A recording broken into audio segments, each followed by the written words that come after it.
अब अगर object move कर रहा है तभी आप देख रहे हैं कि इमेज मूव कर रहा है।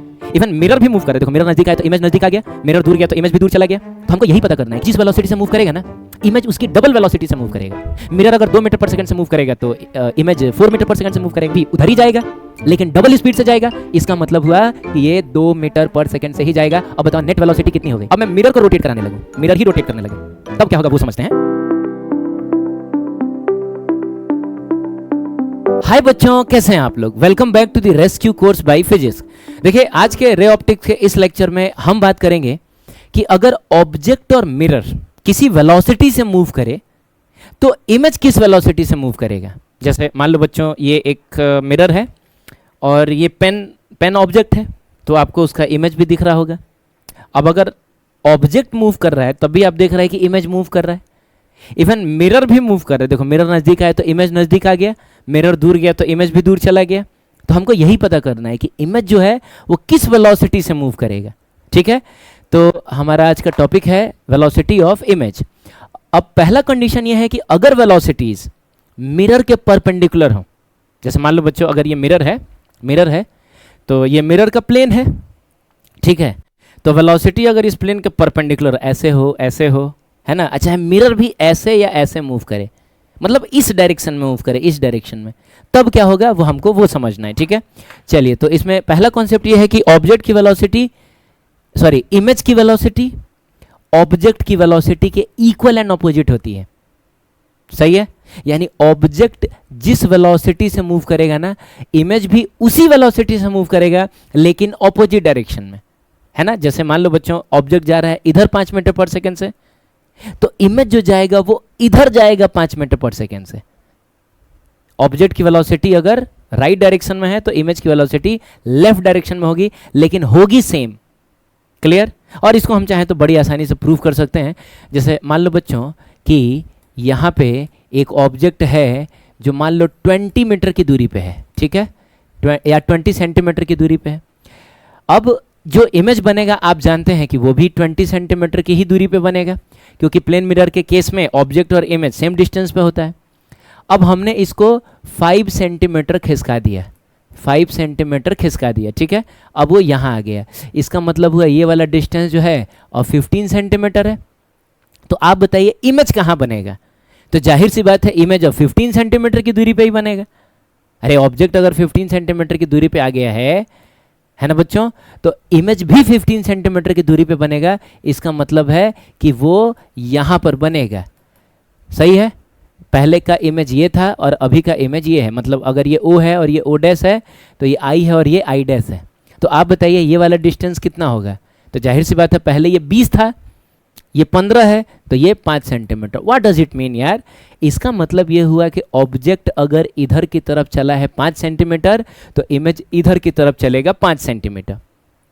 ठीक है, तो ऑब्जेक्ट का डिस्प्लेसमेंट और इमेज का डिस्प्लेसमेंट इक्वल एंड अपोजिट होता है, तो वेलोसिटी भी इक्वल एंड अपोजिट होगी। क्योंकि मान लो कि यहाँ से यहाँ वो 1 सेकंड में आया है, यानी ऑब्जेक्ट की वेलोसिटी हो गई 5 मीटर पर सेकंड, तो इमेज भी तो यहाँ से यहाँ 1 ही सेकंड में आएगा ना, यानी इमेज की वेलोसिटी भी हो गई 5 मीटर पर सेकंड। ठीक है, तो बहुत सिंपल सा कॉन्सेप्ट है कि ऑब्जेक्ट जिस वेलोसिटी से मूव करेगा इमेज भी उसी वेलोसिटी से मूव करेगा, लेकिन ऑपोजिट डायरेक्शन में। आप देख पा रहे होंगे ऑब्जेक्ट अगर मिरर के करीब जा रहा है तो इमेज भी तो मिरर के करीब ही आ रहा है ना। सही है, तो इस तरीके से। चलिए अगर मान लीजिए ऑब्जेक्ट मिरर से दूर जा रहा है 2 मीटर पर सेकेंड से, तो इमेज भी मिरर से दूर जाएगा 2 मीटर पर सेकेंड से। ठीक है, यानी इक्वल एंड ऑपोजिट। तो इस बात का ख्याल रखना। और भी क्वेश्चंस करेंगे तो ये और बढ़िया से क्लियर होगा, हालांकि क्लियर तो होगा ही। ठीक है, अगला कॉन्सेप्ट ये है कि इमेज की वेलोसिटी मिरर की वेलोसिटी के डबल होती है। मतलब मिरर जिस वेलोसिटी से मूव करेगा ना, इमेज उसकी डबल वेलोसिटी से मूव करेगा। मिरर अगर 2 मीटर पर सेकंड से मूव करेगा तो इमेज 4 मीटर पर सेकंड से मूव करेगा। मिरर अगर 5 मीटर पर सेकंड से मूव करेगा तो इमेज 10 मीटर पर सेकंड से मूव करेगा, लेकिन सेम डायरेक्शन में होती है। जैसे मैं आपको समझाता हूं, मान लो बच्चों ये ऑब्जेक्ट है और ये मिरर है, ठीक है। अब मिरर ही जा रहा है इधर की तरफ 5 मीटर पर सेकंड से, तो जो इमेज होगा वो मिरर के डायरेक्शन में ही मूव करेगा। आप खुद ही देख लें। आप बताइए अगर मैं मिरर को उधर ले जा रहा हूं तो इमेज भी तो उधर ही जा रहा है ना, और मिरर को अगर मैं नज़दीक ला रहा हूं तो इमेज भी तो नज़दीक आ रहा है ना, रहे कि नहीं। इसका मतलब हुआ कि इमेज की वेलोसिटी मिरर की वेलोसिटी के ही डायरेक्शन में होगी। ठीक है, तो मिरर इधर आ रहा है तो इमेज भी इधर जाएगा, लेकिन डबल वेलोसिटी से जाएगा। इसका मतलब ये हुआ कि 10 मीटर पर सेकेंड से जाएगा। सिमिलरली अगर मान लो बच्चों मिरर उधर जा रहा है 4 मीटर पर सेकेंड से, तो इमेज जो होगा वो भी उधर ही जाएगा, लेकिन 8 मीटर पर सेकेंड से जाएगा। Is it clear? और इसको भी हम लोग डिराइव कर सकते हैं। मान लो बच्चों कि ये एक है प्लेन मिरर और यहाँ पर है कोई ऑब्जेक्ट। ठीक है, कोई ऑब्जेक्ट है जो यहाँ से कितनी दूरी पे है बताओ, तो 10 सेंटीमीटर की दूरी पे है। तो जाहिर सी बात है जो इमेज बनेगा वो भी 10 सेंटीमीटर की दूरी पे बनेगा। Is it clear? अब मान लो मैंने मिरर को खिसका दिया 2 सेंटीमीटर। ठीक है, पहले मिरर यहाँ था, अब मिरर यहाँ आ गया, सही है, और मैंने कितना खिसका दिया, 2 सेंटीमीटर, सही है। ऑब्जेक्ट तो खैर वहीं पर है, ऑब्जेक्ट तो वहीं पर है। इसका मतलब हुआ अब ये जो नया डिस्टेंस हो गया वो हो गया 12 सेंटीमीटर। ठीक है, तो आप बताएं कि ऑब्जेक्ट अगर यहाँ है तो इसका इमेज कहाँ बनेगा। तो चूंकि ऑब्जेक्ट मिरर से 12 सेंटीमीटर की दूरी पे है तो इमेज भी मिरर से 12 सेंटीमीटर की दूरी पे ही बनेगा बच्चों। ये यहाँ बनेगा और ये वाला जो डिस्टेंस होगा वो एक बार फिर से 12 सेंटीमीटर होगा। तो अब बताना पहले ये वाला जो डिस्टेंस था वो कितना था, कितना था ये बताओ, कितना था, तो ये 20 सेंटीमीटर था। लेकिन अब ये वाला जो डिस्टेंस है वो कितना है, तो 12 सेंटीमीटर प्लस 12 सेंटीमीटर 24 सेंटीमीटर। इसका मतलब हुआ कि ये जो इमेज है बोलो वो 4 सेंटीमीटर खिसका है। अरे ऑब्जेक्ट तो वहीं पे है, ऑब्जेक्ट तो पहले जहां था वहीं पे है, मिरर के खिसकाने से इमेज खिसका है। तो मिरर 2 सेंटीमीटर खिसका है तो इमेज 4 सेंटीमीटर खिसका है, क्योंकि पहले इमेज ऑब्जेक्ट से 20 सेंटीमीटर की दूरी पे था, अभी वो 24 सेंटीमीटर की दूरी पे है, तो जाहिर सी बात है 4 सेंटीमीटर खिसका है।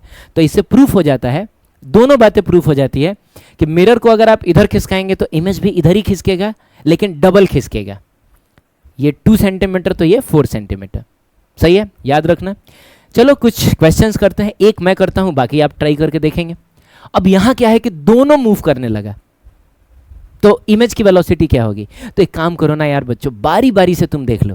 पहले तो ये देख लो कि ऑब्जेक्ट इधर जा रहा है 2 मीटर पर सेकंड से, तो इमेज इधर जाएगा। ठीक है, इमेज इधर जाएगा और कैसे जाएगा, तो 2 मीटर पर सेकंड से ही जाएगा, क्योंकि इमेज की वेलोसिटी ऑब्जेक्ट की वेलोसिटी के इक्वल एंड ऑपोजिट होती है, सही है।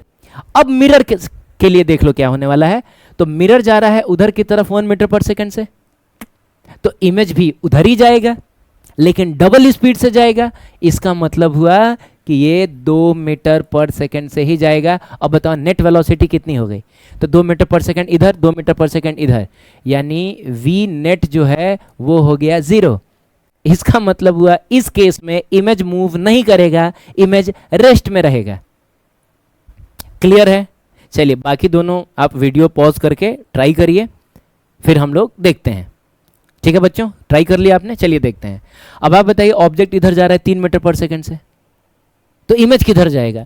अरे भाई तो इमेज इधर जाएगा 3 मीटर पर सेकंड से, इक्वल एंड अपोजिट। लेकिन अगर मिरर उधर जा रहा है 3 मीटर पर सेकंड से, तो इमेज जो होगा वो उधर ही जाएगा और 6 मीटर पर सेकंड से जाएगा। समझ रहे हैं आप, 6 मीटर पर सेकंड से, क्योंकि इमेज की वेलोसिटी मिरर की वेलोसिटी के डबल होती है। अब आप बताइए नेट वेलोसिटी किधर होगी, तो ऑब्जेक्ट की वजह से जो वेलोसिटी थी वो उधर थी 3 मीटर पर सेकंड, इसकी वजह से उधर थी 6 मीटर पर सेकंड, और दोनों वेलोसिटी सेम डायरेक्शन में आ गई, सेम डायरेक्शन में आ गई, तो हम ऐड करेंगे, यानी जो वी नेट होगा बच्चों, ये जो वी नेट होगा वो हो जाएगा 9 मीटर पर सेकंड। क्लियर? चलिए इसको ट्राई कर लीजिए वीडियो पॉज करके। हो गया, देखते हैं। ऑब्जेक्ट उधर जा रहा है 5 मीटर पर सेकंड से, तो इमेज इधर जाएगा 5 मीटर पर सेकंड से, इक्वल एंड अपोजिट। लेकिन अगर मिरर इधर जा रहा है 4 मीटर पर सेकंड से, तो इमेज भी इधर ही जाएगा और 8 मीटर पर सेकंड से। तो आप बताइए जो नेट वेलोसिटी होगी वी नेट होगी, वी नेट जो होगी बच्चों कितनी होगी, तो 8 5 13 मीटर पर सेकंड। तो अगर आपका सही होगा तो कमेंट करके बताना कि आपका दोनों सही था। ठीक है, चलिए आगे बढ़ें। अब मान लो बच्चों वेलोसिटी जो है वो मिरर के प्लेन के पैरेलल है, पैरेलल है, ठीक है। जैसे एग्जाम्पल के लिए मान लो बच्चों ये डायरेक्शन x है, तो जाहिर सी बात है x डायरेक्शन जो है मिरर के प्लेन के परपेंडिकुलर है। इसको हम y बोलते हैं, इसको y बोलते हैं और इसको z बोलते हैं। इसका मतलब ये जो मिरर रखा हुआ है वो y में रखा हुआ है या फिर z में रखा हुआ है, सही है। तो अगर मान लो मैं ऑब्जेक्ट को x एक्सिस में मूव कराता हूँ तो ये तो पिछला वाला केस हो गया जिसमें वेलोसिटी मिरर के प्लेन के परपेंडिकुलर है। लेकिन अगर मैं इसको ऊपर ले जाता हूँ, नीचे ले जाता हूँ, चाहे मैं इधर ले जाता हूँ, चाहे मैं इधर ले जाता हूँ, तो ये हो गया वेलोसिटी मिरर के प्लेन के पैरेलल है। अरे z एक्सिस में चाहे y एक्सिस में आप ले जा रहे हैं तो इसका मतलब आप मिरर के प्लेन के पैरेलल ले जा रहे हैं। तो ऐसे केस में क्या होगा हमको ये समझना है, ठीक है। तो देखो ऐसे केस में बहुत कॉमन सेंस वाली बात है कि इमेज की वेलोसिटी ऑब्जेक्ट की वेलोसिटी के इक्वल एंड सेम डायरेक्शन में होगा। बहुत सिंपल सी बात है यार बच्चों। जैसे मान लो कि मिरर है और ऑब्जेक्ट ऊपर जा रहा है 5 मीटर पर सेकेंड से, तो इमेज सेम डायरेक्शन में जाएगा, ऊपर ही जाएगा और 5 मीटर पर सेकेंड से ही जाएगा। ये तो आप बिल्कुल यहाँ पर देख सकते हैं। ये देखिए, ये देखिए, ये देखिए, पेन जिस स्पीड से ऊपर जा रहा है उसका इमेज भी उसी स्पीड से ऊपर जा रहा है, साफ साफ आपको दिखाई दे रहा है। आप समझ रहे हैं? यानी ऑब्जेक्ट की वेलोसिटी और इमेज की वेलोसिटी बिल्कुल सेम होगी, मैग्नीट्यूड में भी और डायरेक्शन में भी। सिमिलरली अगर ऑब्जेक्ट नीचे जा रहा है 2 मीटर पर सेकेंड से, तो इमेज जो होगा वो नीचे जाएगा 2 मीटर पर सेकेंड से। अच्छा, ये सब कब होगा? जब वेलोसिटी मिरर के पैरेलल होंगी। परपेंडिकुलर वाला केस हम लोग देख चुके हैं, अभी हम लोग पैरेलल वाला केस देख रहे हैं, ठीक।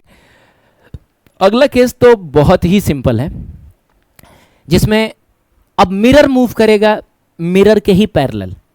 जैसे मान लो बच्चों ये पेन वहाँ है और मैं इसको ऊपर ले जा रहा हूँ, ऊपर ले जा रहा हूँ, ऊपर ले जा रहा हूँ, तो क्या लग रहा है? इमेज कहीं जा रहा है क्या? नहीं। अगर ऑब्जेक्ट रेस्ट में है तो आप ध्यान से देखिए, इमेज भी वहीं पर है, इमेज कहीं नहीं जा रहा है। भले मिरर जा रहा है तो क्या है, लेकिन इमेज तो वहीं पर है। बोलो, जैसे तुमने देखा होगा जो एसी वाला ट्रेन होता है, अगर मान लीजिए वो हमारे सामने खड़ा है, तो एसी की जो विंडोज़ होती हैं वो कांच की होती हैं, ग्लास की होती हैं, हमको उसमें हमारा इमेज दिखता है। अब मान लो ट्रेन चलने लगा, तो जाहिर सी बात है मिरर ऐसे है और ट्रेन इधर जा रहा है, इसका मतलब हुआ जो वेलोसिटी है वो मिरर के प्लेन के पैरेलल है। तो आपको क्या लगता है, आपका इमेज भी मूव करने लगता है क्या? नहीं, आपका इमेज तो आपके सामने ही रहेगा। जैसे एक विंडो अगर गया, दूसरा विंडो आएगा तो फिर उसमें आपको आपका इमेज दिखेगा। ऐसा थोड़ा ना कि आपका जो इमेज है ट्रेन पकड़ के चला गया ट्रेन के साथ। तो इसका मतलब हुआ कि अगर मिरर मूव करेगा ना खुद के पैरेलल, तो इमेज पर कोई असर नहीं पड़ेगा। समझ रहे हैं? कोई असर नहीं पड़ेगा। आप देखिए, मिरर को आप मिरर के पैरेलल ले जाइए, इमेज अभी भी वहीं पर है। देखिए ध्यान से, ऑब्जेक्ट अगर रेस्ट में है तो इमेज भी रेस्ट में है कि नहीं? चलिए ठीक है। तो मतलब ये हुआ इमेज की वेलोसिटी मिरर की वेलोसिटी के, ये गलत हो गया बच्चों, ये बिल्कुल गलत हो गया। इसको मैं सुधार दूंगा, आप टेंशन मत लेना। इमेज की वेलोसिटी पर, ऐसे लिख देता हूँ, इमेज की वेलोसिटी पर मिरर की वेलोसिटी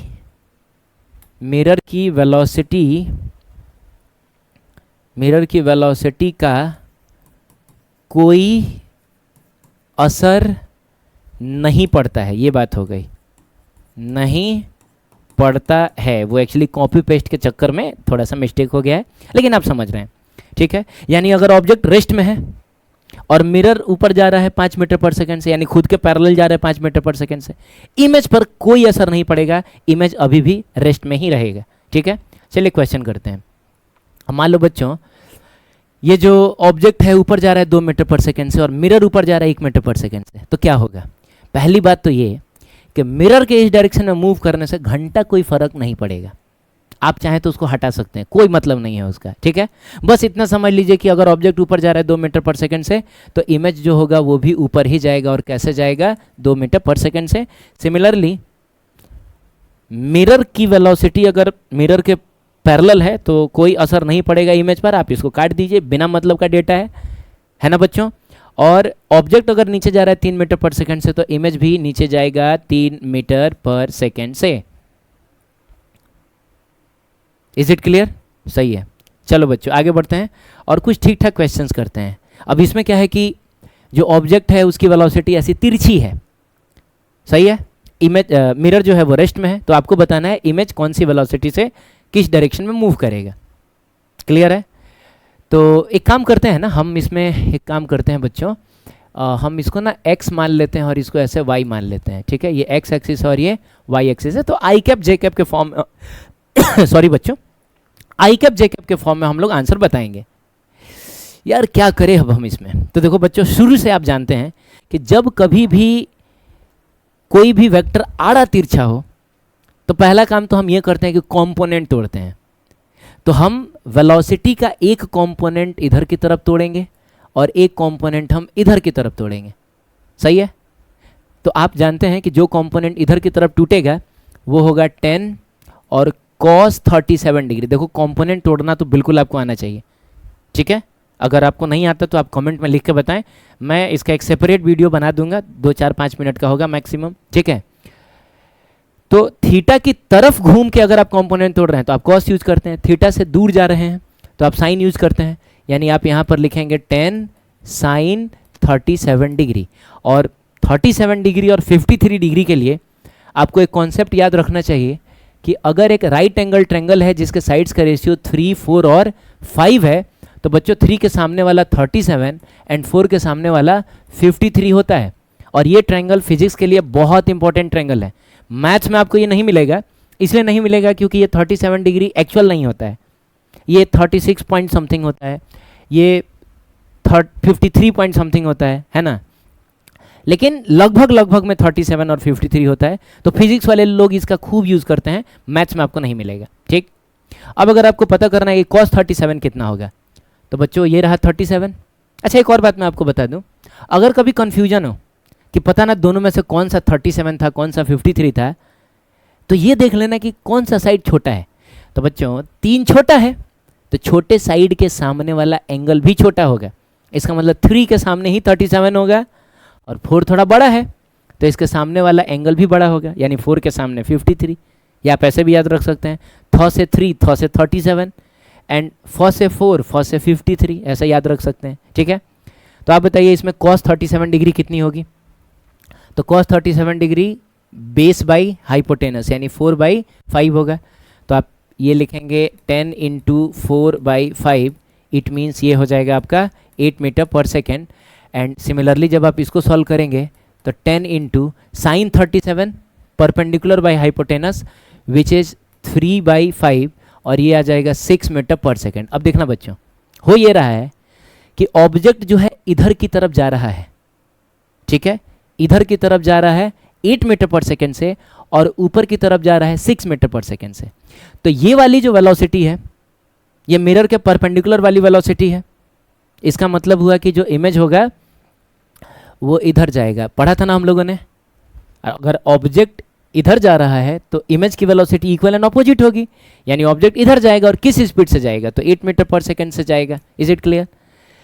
लेकिन अगर ऑब्जेक्ट ऊपर जा रहा है 6 मीटर पर सेकेंड से, तो इमेज भी ऊपर ही जाएगा और 6 मीटर पर सेकेंड से ही जाएगा। आप समझ रहे हैं? ठीक है, क्यों? क्योंकि ये वाली जो वेलोसिटी है वो पैरेलल है, और ऑब्जेक्ट मिरर के पैरेलल जिस वेलोसिटी से मूव करता है जिस डायरेक्शन में, इमेज भी मिरर के पैरेलल उसी वेलोसिटी से मूव करता है उसी डायरेक्शन में, ठीक है। तो देखो अगर मैं वेलोसिटी ऑफ ऑब्जेक्ट को आई कैप जे कैप के फॉर्म में लिखूं तो बताना है इधर कितना था, 8 था, तो मैं 8 के साथ लगाऊंगा आई कैप, क्योंकि आप जानते हैं एक्स एक्सिस के लिए हम आई कैप लगाते हैं, और ये ऊपर था यानी वाई डायरेक्शन में था, तो इसके साथ मैं लगाऊंगा 6 जे कैप। अब आप बताइए वेलोसिटी ऑफ इमेज कितना होगा? तो बच्चों वेलोसिटी ऑफ इमेज में ये जो एक्स एक्सिस वाली वेलोसिटी है वो negative direction of X axis में, तो इसको लिखा जाएगा -8 आई कैप। अरे भाई ये था positive direction of X axis में तो प्लस में 8 आई कैप था, ये negative direction of X axis में तो माइनस में 8 आई कैप। लेकिन ये वाले डायरेक्शन वाली वेलोसिटी तो अभी भी 6 और जे कैप ही होगी, क्योंकि ये positive direction of Y axis है, तो ये हो जाएगा आपका 6 जे कैप, ठीक है। इस तरीके से हम कर सकते हैं। अब यहाँ पर देखो क्या हो रहा है, ऑब्जेक्ट तो रेस्ट में है लेकिन मिरर ही मूव कर रहा है। तो पहले तो वीडियो पॉज करके खुद से ट्राई कर लो एक बार, ठीक है, तो मज़ा आएगा यार। अगर मान लो तुम्हारा आंसर सही आता है ना तो बड़ा खुशी होगा, ठीक है। और अगर सही है तो कमेंट में भी बताना कि हाँ ये मेरा सही था, ठीक है। चलो अब इसका कंपोनेंट तोड़ते हैं। तो बच्चों एक कंपोनेंट इसका इधर टूटेगा, एक कंपोनेंट इसका इधर टूटेगा। इधर वाला कंपोनेंट होगा 10 और cos 53 डिग्री, और इधर वाला जो कंपोनेंट होगा वो हो जाएगा बच्चों 10 और sin 53 डिग्रीज। अब बताओ cos 53 डिग्री, तो cos का मतलब बेस बाई हाइपोटेनस होता है। 53 के लिए बेस 3 है और हाइपोटेनस 5 है, तो हम लिखेंगे 10 इंटू 3/5 विच इज़ कितना बच्चों, तो 6 मीटर पर सेकेंड। सही है। और सिमिलरली ये हो जाएगा आपका 10 और साइन 53 डिग्री, तो 53 के लिए परपेंडिकुलर 4 है। अरे साइन का मतलब परपेंडिकुलर बाई हाइपोटेनस होता है, तो 4/5 आप लिखेंगे, तो आप लिखेंगे 4/5, it means it will be कितना, तो 8 मीटर पर सेकेंड। अब ध्यान से समझना, अगर मिरर इधर की तरफ मूव कर रहा है, यानी मिरर की वेलोसिटी मिरर के परपेंडिकुलर है, तो आपको याद होगा इमेज की वेलोसिटी मिरर की वेलोसिटी के डबल होती है और सेम डायरेक्शन में होती है। तो मिरर अगर इधर जा रहा है 6 मीटर पर सेकेंड से, तो इमेज इधर जाएगा बच्चों 12 मीटर पर सेकेंड से। सही है। और मिरर अगर ऊपर जा रहा है 8 मीटर पर सेकेंड से, तो इस वेलोसिटी का इमेज की वेलोसिटी पे कोई असर नहीं पड़ेगा, मतलब इसकी कोई ज़रूरत ही नहीं है। यानी हो गया इमेज की वेलोसिटी इधर की तरफ होगी 12 मीटर पर सेकेंड।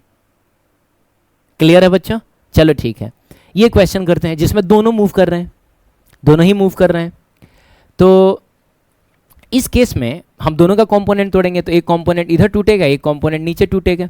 तो जाहिर सी बात है ये वाला कंपोनेंट होगा 10 cos 37 डिग्री, और ये वाला कंपोनेंट होगा 10 sin 37 डिग्री। अच्छा बच्चों 10 cos 37 हमने निकाला है, ये आएगा आपका 8 मीटर पर सेकेंड, और जाहिर सी बात है ये आ जाएगा आपका कितना, 6 मीटर पर सेकेंड। ठीक है। सिमिलरली इसका कंपोनेंट अगर हम इधर तोड़े और नीचे तोड़े, सही है, तो इधर की तरफ आएगा 10 cos 53 डिग्री, और ये आ जाएगा 10 sin 53 डिग्री। अच्छा 10 cos 53 डिग्री हमने यहाँ निकाला है 6 मीटर पर सेकेंड, यानी ये हो जाएगा आपका 6 मीटर पर सेकेंड, और 10 sin 53 हमने यहाँ निकाला है, ये हो जाएगा 8 मीटर पर सेकेंड। अब आइए इमेज के पास आते हैं। तो सबसे पहले देखते हैं ऑब्जेक्ट के मूवमेंट की वजह से इमेज की वेलोसिटी क्या होगी। ठीक है। तो ऑब्जेक्ट इधर जा रहा है 8 मीटर पर सेकेंड से, तो इमेज इधर जाएगा 8 मीटर पर सेकेंड से। क्लियर है बच्चों? Equal and opposite. अच्छा ऑब्जेक्ट अगर नीचे जा रहा है 6 मीटर पर सेकेंड से, तो इमेज तो नीचे ही जाएगा 6 मीटर पर सेकेंड से। अरे बोलो ना यार, कॉमन सेंस वाली बात है ना। अगर मान लो ऑब्जेक्ट नीचे जा रहा है जिस स्पीड से, तो इमेज भी तो उसी स्पीड से ना नीचे जा रहा है। ठीक है। तो ये मैंने लिखा कितना बताओ, नीचे की तरफ 6 मीटर पर सेकेंड। अब आइए मिरर के लिए देख लेते हैं। तो क्या है कि मिरर इधर जा रहा है 6 मीटर पर सेकेंड से, ये परपेंडिकुलर डायरेक्शन वाली वेलोसिटी है, तो इमेज इधर ही जाएगा और 12 मीटर पर सेकेंड से जाएगा, क्योंकि मिरर के मूवमेंट के डबल मूवमेंट के साथ इमेज मूव करता है। ठीक है। लेकिन मिरर अगर नीचे जा रहा है 8 मीटर पर सेकेंड से, तो इससे कोई फर्क नहीं पड़ेगा। हो गया, कहानी खत्म। इसका मतलब हुआ इमेज की वेलोसिटी इधर की तरफ होगी कितनी, तो 20 मीटर पर सेकेंड, और नीचे होगी कितनी, तो 6 मीटर पर सेकेंड। यानी वेलोसिटी ऑफ इमेज को अगर आप वेक्टर फॉर्म में लिखना चाह रहे हैं, है ना बच्चों, तो बताओ ये वाली वेलोसिटी किधर है, negative direction of X axis, तो लिखेंगे -20 आई कैप, और ये negative direction of Y axis, तो -6 जे कैप। और इतना आंसर आएगा ऑब्वियसली किस में आएगा, तो मीटर पर सेकेंड में। तो बताना बच्चों ये जो तीसरा क्वेश्चन है कितने लोगों का सही था, मतलब ठीक ठाक क्वेश्चन है। क्लियर है? चलिए ठीक है। अच्छा एक क्वेश्चन मैं इसमें होमवर्क दे देता हूँ, रुको एक सेकंड रुकना बच्चों, ये होमवर्क दे देता हूँ, ये तुम खुद से ट्राई करना यार। हाँ ये वाला क्वेश्चन स्क्रीनशॉट ले लो, होमवर्क है, इसको खुद से ट्राई करना। ठीक है। और इसका आंसर कमेंट में करके बताना। ठीक है। देखता हूँ कितने लोगों का ये सही होता है। मतलब इसमें ऐसा कुछ नहीं है, जो कॉन्सेप्ट हमने देखा है वही है। ठीक है। मिरर जो है वो वाईजेड प्लेन में है, और मिरर की वेलोसिटी इतनी है, ऑब्जेक्ट की वेलोसिटी इतनी है, तो आपको बताना है इमेज की वेलोसिटी कितनी होगी। ठीक है। तो कमेंट करके इसका आंसर बताना। ठीक है। आगे बढ़ते हैं। अगला कॉन्सेप्ट ये है angular velocities of reflected raise. समझाता हूं क्या है ये। मान लो बच्चों ये कोई मिरर है और एक रे आया, आप नॉर्मल ड्रॉ किया और वो इधर चला गया। अब आप इस रे को इधर की तरफ घुमा रहे हैं, है ना बच्चों, रे को आप ऐसे करके घुमा रहे हैं। मतलब जिस टॉर्च से, या मान लो समझो ना, इसमें से लेजर निकलता है बच्चों, तो आप इसको ऐसे करके घुमा रहे हैं, ऐसे करके घुमा रहे हैं, तो ये भी तो घूमेगा। तो कॉन्सेप्ट बड़ा सिंपल है। अगर इंसिडेंट रे ओमेगा की एंगुलर वेलोसिटी से घूमेगा तो रिफ्लेक्टेड रे भी ओमेगा की ही एंगुलर वेलोसिटी से घूमेगा, लेकिन ऑपोजिट मैनर में। जैसे इंसिडेंट रे अगर एंटी क्लॉकवाइज घूम रहा है, सॉरी क्लॉकवाइज घूम रहा है, तो जो रिफ्लेक्टेड रे होगा वो एंटी क्लॉकवाइज घूमेगा। ठीक है, सेम एंगुलर वेलोसिटी से। और इसका डेरिवेशन बहुत ही सिंपल है, आइए हम लोग समझते हैं। जैसे मान लो बच्चों, ये पहले जो था, मान लो कुछ भी एंगल ले लेते हैं ना, कुछ भी एंगल ले लेते हैं। क्या एंगल ले ले बताओ? 60 डिग्री ले लो। तो ये 60 डिग्री था, तो जाहिर सी बात है रिफ्लेक्टेड रे भी 60 डिग्री पे होगा। अब हमने इसको घुमा दिया, हमने ऐसा कर दिया, हमने इसको 10 डिग्री घुमा दिया, 10 डिग्री घुमा दिया, यानी जाहिर सी बात है अब ये 50 डिग्री होगा। तो जो रिफ्लेक्टेड रे होगा वो भी तो 50 डिग्री पे ही होगा ना, इसका मतलब ये भी 10 डिग्री घूम गया। तो जितना एंगुलर डिस्प्लेसमेंट इसका इधर हुआ है उतना ही एंगुलर डिस्प्लेसमेंट इसका इधर होगा। तो ठीक वैसे ही जितनी एंगुलर वेलोसिटी इसकी इधर होगी उतनी ही एंगुलर वेलोसिटी इसकी इधर होगी, ऑपोजिट मैनर में होगी। अरे बोलो ना यार, मान लो ये यहाँ से यहाँ 1 सेकंड में आया है, तो इसकी एंगुलर वेलोसिटी हो गई 10 डिग्री पर सेकेंड, तो इसकी भी होगी 10 डिग्री पर सेकेंड। आप समझ रहे हैं? मतलब सिंपल सी बात है यार। इंसिडेंट रे जिस एंगुलर वेलोसिटी से मूव करेगा, रिफ्लेक्टेड रे भी उसी एंगुलर वेलोसिटी से मूव करेगा, लेकिन ऑपोजिट मैनर में। तो आप देख सकते हैं रिफ्लेक्टेड रे की एंगुलर वेलोसिटी, ठीक है, इंसिडेंट रे की एंगुलर वेलोसिटी के इक्वल एंड ऑपोजिट होती है। अब अगर मान लो बच्चों कि अगर इंसिडेंट रे इधर जा रहा है तो जाहिर सी बात है रिफ्लेक्टेड रे इधर जाएगा सेम एंगुलर वेलोसिटी से। ठीक है, अगर मिरर ही मूव करने लगे, जैसे मान लो कि ये मिरर है, अब मैं मिरर को रोटेट कराने लगूं, मिरर ही रोटेट करने लगे, तब क्या होगा वो समझते हैं। तो बच्चों अगर मिरर मूव करेगा ओमेगा की एंगुलर वेलोसिटी से ना, और इंसिडेंट रे को हमने अभी रेस्ट में रखा है, तो ये इसी डायरेक्शन में मूव करेगा। अगर मिरर क्लॉकवाइज मूव कर रहा है तो रिफ्लेक्टेड रे भी क्लॉकवाइज ही मूव करेगा, लेकिन डबल स्पीड से, यानी ये मूव करेगा 2 ओमेगा से। और ये बिल्कुल वही कॉन्सेप्ट है जो हमने पिछली बार देखा है, बस पिछली बार जो वेलोसिटीज थी वो लीनियर थी, अब की बार जो वेलोसिटी है वो एंगुलर है। पिछली बार हम ऑब्जेक्ट और इमेज की बात कर रहे थे, अब की बार हम इंसिडेंट रे और रिफ्लेक्टेड रे की बात कर रहे हैं। अरे बोलो ना यार, तो समझो ना, ये यहाँ ऑब्जेक्ट है और यहाँ इमेज है, ऐसा समझो। तो ऑब्जेक्ट जिस वेलोसिटी से जा रहा है, इमेज भी उसी वेलोसिटी से जा रहा है, लेकिन ऑपोजिट डायरेक्शन में। और यहाँ क्या हो रहा है, मिरर जिस वेलोसिटी से मूव कर रहा है, इमेज भी, क्योंकि रिफ्लेक्टेड रे इमेज ही बनाता है, इमेज भी उसी डायरेक्शन में मूव कर रहा है, लेकिन डबल वेलोसिटी से। ठीक है, डेरिवेशन देखने की जरूरत नहीं है, आपको मन करे तो खुद से भी कुछ तो करके देखो यार, वैसा डायग्राम बनाओ और खुद से सेटिस्फाई करो खुद को कि क्यों अगर ये ओमेगा से घूम रहा है तो ये 2 ओमेगा से घूम रहा है। ठीक है, और अगर ना समझ में आए तो कमेंट करना, मैं अलग से बता दूंगा। ठीक है, एक शॉर्ट वीडियो में मैं इसका डेरिवेशन बता दूंगा जैसे मैंने इसका बताया, लेकिन कुछ चीज़ें आपको खुद से करनी चाहिए, है ना। चलिए आगे बढ़ते हैं। अब बताइए कि अगर मिरर इधर की तरफ घूम रहा है ओमेगा से, तो जो रिफ्लेक्टेड रे होगा वो भी इधर ही घूमेगा। ये अगर एंटी क्लॉकवाइज घूम रहा है तो ये भी एंटी क्लॉकवाइज घूमेगा, लेकिन 2 ओमेगा से। ठीक है, तो आइए क्वेश्चन करते हैं। अगर इंसिडेंट रे इधर की तरफ जा रहा है 3 रेडियन पर सेकेंड से, और मिरर इधर की तरफ घूम रहा है 2 रेडियन पर सेकेंड से, तो रिफ्लेक्टेड रे का क्या होगा समझते हैं। तो सबसे पहले अगर इंसिडेंट रे इधर जा रहा है 3 रेडियन पर सेकेंड से, तो जो रिफ्लेक्टेड रे होगा वो इसके ऑपोजिट डायरेक्शन में जाएगा और ये 3 रेडियन पर सेकेंड से ही जाएगा। लेकिन अगर मिरर घूम रहा है ऐसे घूम रहा है, तो रिफ्लेक्टेड रे भी ऐसे ही घूमेगा और डबल स्पीड से घूमेगा। इसका मतलब हुआ 4 रेडियन पर सेकेंड। तो आप बताइए, सॉरी बच्चों, 4 रेडियन पर सेकेंड, यहाँ मुझको लिखना चाहिए कितना बताओ? 4 रेडियन। यही होता है ना कैमरे को पढ़ाने से, सामने स्टूडेंट होता है तो थोड़ा रेस्पॉन्स आता है यार, है ना। खैर कोई बात नहीं है। तो अब बताइए, इधर जा रहा है 4 से, इधर जा रहा है 3 से, यानी जो नेट एंगुलर वेलोसिटी होगी, ओमेगा की नेट वैल्यू होगी, वो तो इधर ही होगी ना।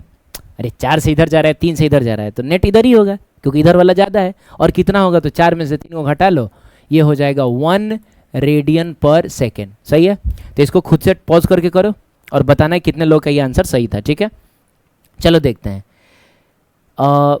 जा बच्चों, ये सेम हो गया यार। एक काम करते, कुछ इधर कर देते, इसको इधर कर देते हैं। ऐसे घूम रहा है, ऐसे घूम रहा है। ठीक है, ऐसे घूम रहा है। अब वीडियो को पॉज करके फिर से कर लो, कोई बात नहीं, 3 क्वेश्चन हो गया ना। चलो ठीक है, ऐसे घूम रहा है। तो कहने का मतलब है कि अगर इंसिडेंट रे इधर जा रहा है 2 रेडियन पर सेकंड से, तो ये इधर जाएगा और 2 रेडियन पर सेकंड से ही जाएगा। लेकिन अगर मिरर इधर जा रहा है तो रिफ्लेक्टेड रे भी इधर ही जाएगा।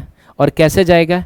तो 4 रेडियन पर सेकंड से। और देखो दोनों सेम डायरेक्शन मूव कर रहा है, तो नेट एंगुलर वेलोसिटी जो होगी वो इसी डायरेक्शन में होगी। और कितनी होगी? तो दोनों को ऐड कर लेंगे, 4 और 2 मिलके कितना हो जाएगा? 6 रेडियन पर सेकेंड। समझ गए आप? तो आई थिंक ये सारी बातें आपको समझ आई होंगी। आगे बढ़ते हैं। तो एक क्वेश्चन है, ये मैंने आपको होमवर्क दिया है। ठीक है, इसका आंसर कमेंट में करना और इसका आंसर मैं एक शॉर्ट वीडियो में दे दूंगा। ठीक है, और कोई भी क्वेरी हो, कुछ भी पूछना हो या कोई डाउट हो तो कमेंट करना। मिलते हैं हम लोग नेक्स्ट लेक्चर में, तब तक के लिए थैंक यू सो मच।